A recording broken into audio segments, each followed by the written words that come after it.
August ভারতে ৮০তম স্বাধীনতা দিবস। আজ আমি কবি সুব্রত চক্রবর্তী লেখা আমি নেতাজি সুভাষচন্দ্র বোস বলছি কবিতাটি আবৃত্তি করি। আমি সুভাষ বলছি, তোমাদের চিরপরিচিত নেতাজি সুভাষচন্দ্র বোস। আমি কথা বলছি ইতিহাসের ছেঁড়া পাতা থেকে। আমি কথা বলছি ভারতবর্ষের বিপ্লবী মানুষের চেতনা থেকে। আমি কথা বলছি তোমাদের আত্মবিস্মৃতির অন্তরাল থেকে। আমি কথা বলছি সুকার্ত মানুষের হৃদয় কাড়া থেকে। আমি তোমাদের বিবেক বলছি হারানো মমসত্বের হাহাকার থেকে।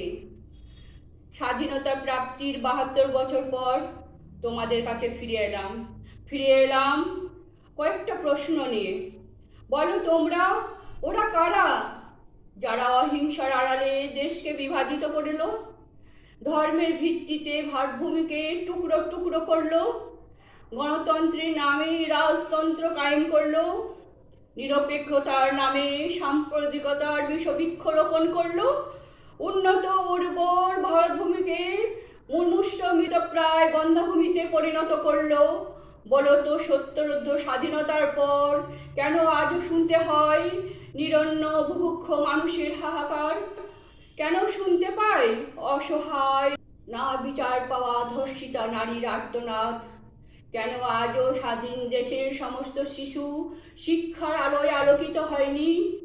কেন লক্ষ লক্ষ শিক্ষিত যুবক আজও বিত্তহীন বেকার?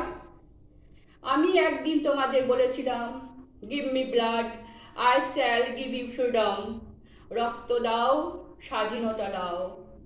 কিন্তু আজ এ কোন ভারতবর্ষকে দেখছি যেখানে চারিপাশে হিংসার প্রতিবেশ আর মৌলবাদের দানবীয় আস্ফালন? এ কোন ভারতবর্ষ? এ কি বিবেকানন্দের ভারত, বিদ্যাসাগরের ভারত? এই কি বঙ্কিমচন্দ্রের ভারত?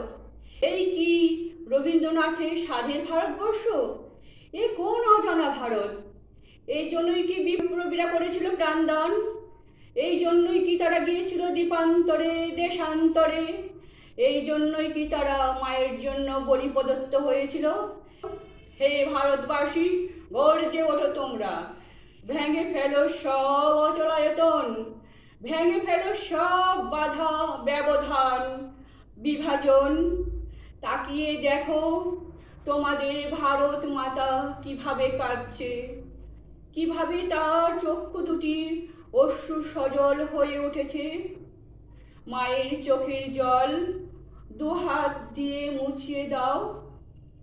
ফিরিয়ে আনো সেই সোনালী ভারতবর্ষকে, সেই রবীন্দ্র নজরুলের ভারত আত্মাকে।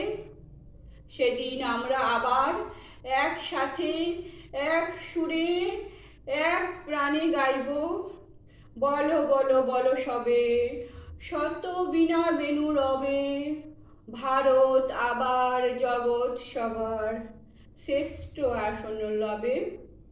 আমি সুভাষ বলছি, তোমাদের স্বাধীনতার দূত নেতাজি সুভাষচন্দ্র বোস। জয় হিন্দ, বন্দে মাতরম।